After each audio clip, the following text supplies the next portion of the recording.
there's a lot going on this street, first of all.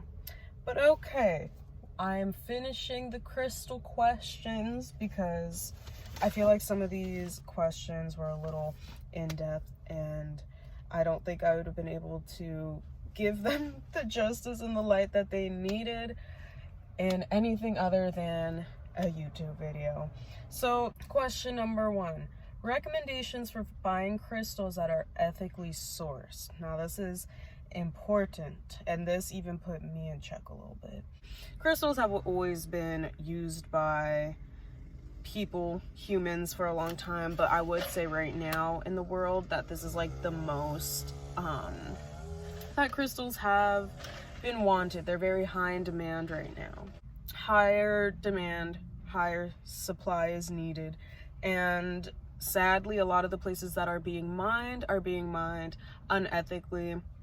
This is both unethical like to the land itself in terms of like deforestation, and this is both unethical to the workers themselves that are working in very poor, life-threatening working conditions to be able to mine these crystals. So crystals are being mined unethically currently, which is very sad, and it kind of like scares me to think of crystals as another natural resource that we could run out of, maybe, I don't know. But I just think when going about trying to determine whether or not where you're purchasing your crystals from is an ethical source, I honestly think the best way, honestly, is just to ask them. And it is kind of uncomfortable, and it might cause like a shift in their demeanor or something like that, but that's just sometimes what you have to do when you want to find out. And you'll kind of see by how, oh my gosh, I just saw a squirrel. You'll kind of see by how they react to the question, even if they are, what's the word? Even if they're, I wouldn't say, or deflecting it, or if they're just kind of like, oh yeah, this, like, you'll see if they have a good relationship with the mine, or the workers at the mine that they are getting these crystals from and stuff like that. If they're kind of like dodging around the question, if they're kind of uncomfortable, taken aback, then usually that's probably not a good place to purchase your crystals from. And also, if you think about it, you might think like, oh, I'm not gonna ask, whatever. If your crystals are coming from like a place that is unethical, or from a place where the energy is not serving the earth because it's ruining the earth, it's contaminating water, it's not doing good things for the earth, think of the energy that will be encrusted into that crystal, which can be cleansed, I do believe, but it's a lot. There are a lot of layers to it. So I think the best way you could go about this is to literally just straight up ask, where are you getting your crystals from? And I think that's a fair question. It's just like any other place. I mean, people don't really ask about their food, but like you should be able to go to the store and ask like, oh, where are these avocados from? And it, like, you know, if you wanted to, I guess. But they shouldn't, any reputable, credible crystal shop or source or place would not give you that information.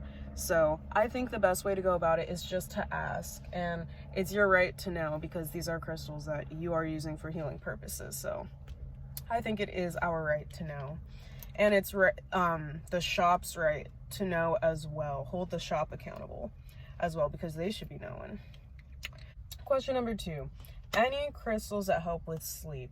Now, I look at this question from multiple angles, and the first angle would be, if you're looking for, like, if you have trouble sleeping, insomnia type stuff, I would recommend rose quartz, which is, of course, this pink little bitty I always say this wrong, but I think it's called charoite, and lepidolite. These are good for if you have problems going to sleep, trouble sleeping, insomnia. These are all the same words. I don't really know why I keep saying them, but yeah, that's the group for that.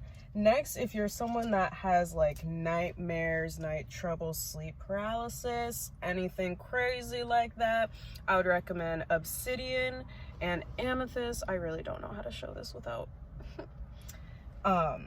but yeah, these two would be for nightmares and stuff like that. And if you're someone that's interested in dream work or trying to induce dreams and stuff like that, because that's usually what I try to do, but I'll explain it later. But if you're trying to induce dream work or trying to astral project to like the fifth dimension or up, I would recommend angelite, lapis lazuli, which this is the tiniest little lapis lazuli ever, or celestite. I did not bring my celestite because it is under my pillow right now because I actually used it last night. But yeah, those are the ones that I would recommend for sleeping and stuff like that. The next question is, what are some things to avoid doing to your crystals? I would always say to cleanse them wherever they came from. I think it's always important to cleanse your crystals of any residual energy that they might have encountered along the way in their journey to you, stuff like that.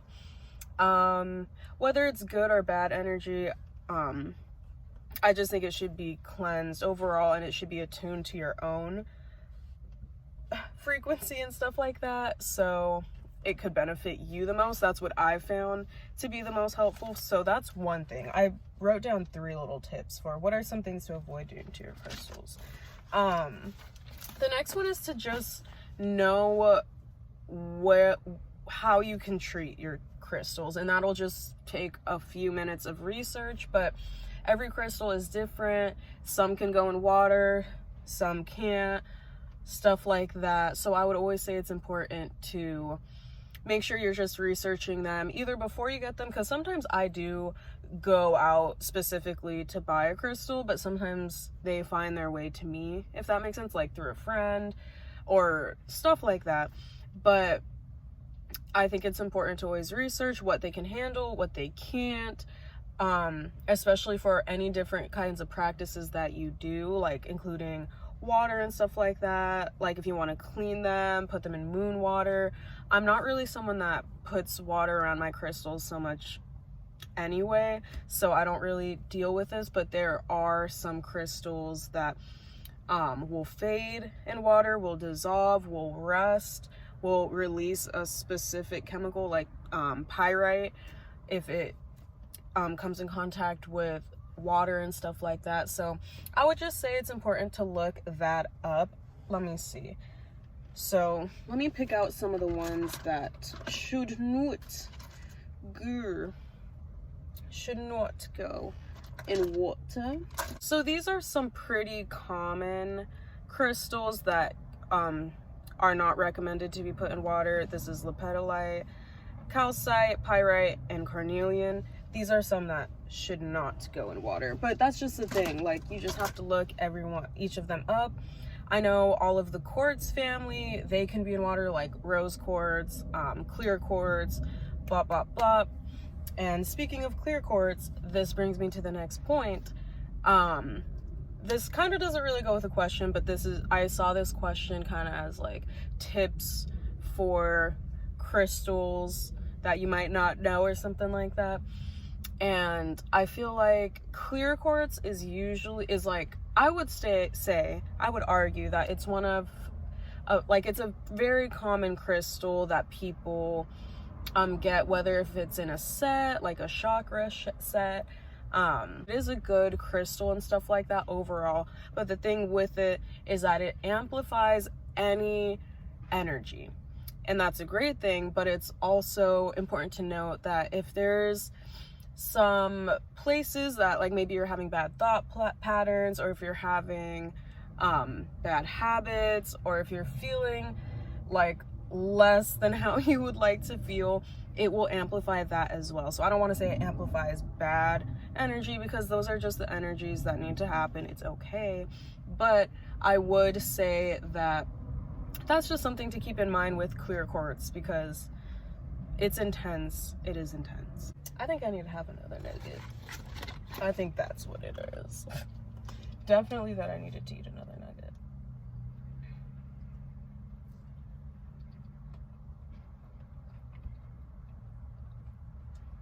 How do you cleanse your crystals? I've been told for dark ones, it's good to bury them. Honestly, I could see that. I have never buried crystals myself, but I have, when I cleanse my crystal, okay, so say I just walked through my house and I'm going down the hallway to my room and I have 3 brand new crystals in my possession, and it's time to cleanse these motherfuckers.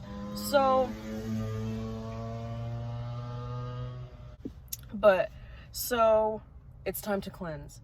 So I always say sage them, but I don't use sage itself. I usually use Palo Santo, or sometimes I cleanse with my incense smoke as well. But I sage them with the smoke, eat whichever one I'm feeling feeling called to use. And then I set the intention that any prior residual energy that could affect this healing crystal, please be released from it. And I tune it to my own frequency, which I would probably say it's more like a meditation moment than like a ritual or anything like that. But when I tune it to my frequency, I would say it's like a meditation. I hold it in my hand, you know. And I will also say that I think the shape of crystals that you choose when you choose your crystal is also kind of important.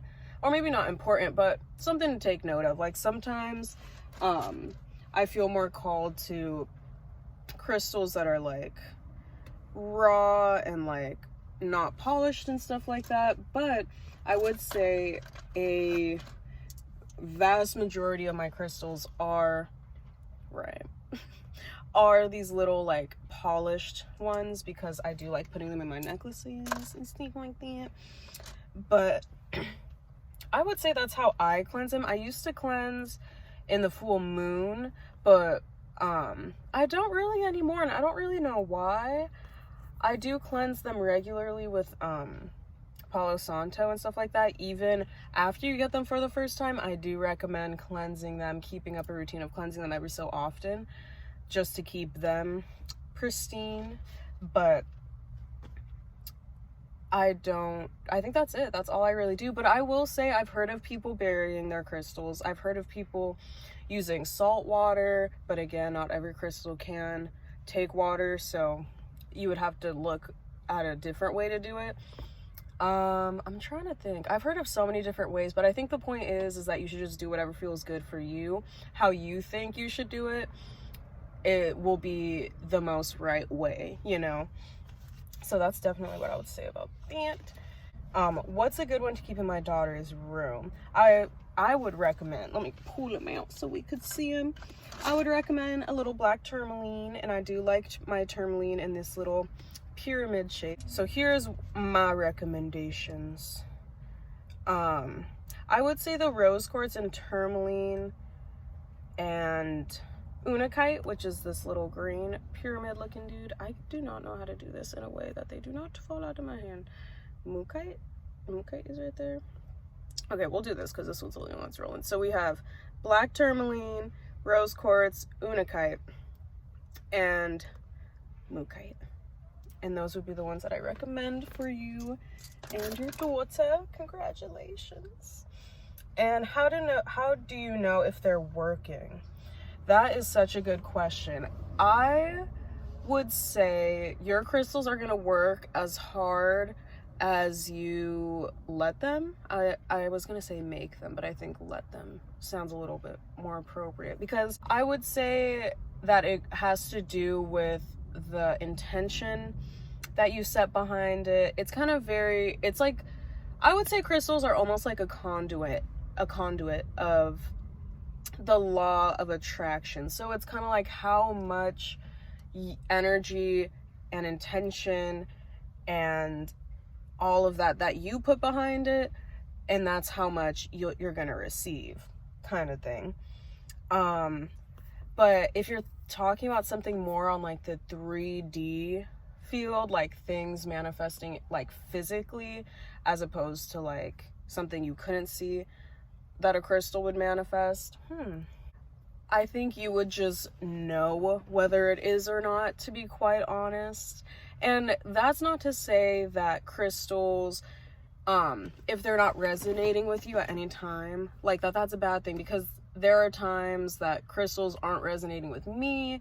I'm not resonating with them. Like, I'm not getting anything from them. They're not getting anything from me. And that's not like a good or a bad thing. That just is what it is. So if you have a crystal and you feel like whatever you're using it for isn't working, I would usually see that as maybe your energy is needed somewhere else, if that makes sense, before you can use the crystal. That's just my opinion, though. I could be wrong, but I would say if crystals, if you're feeling like they're not working or if they're not resonating for you right now, that's not to say that you're not a crystal person or like they're never gonna work for you. But I just think like at that point in your life that maybe there's something else that needs to be addressed before the crystal can give you all of its healing benefits. And that's the video, y'all. I hope you guys had fun. That was fun for me, and I liked being asked these questions because I learned a lot myself. But yeah, I hope you guys enjoyed this little crystal moment with me. But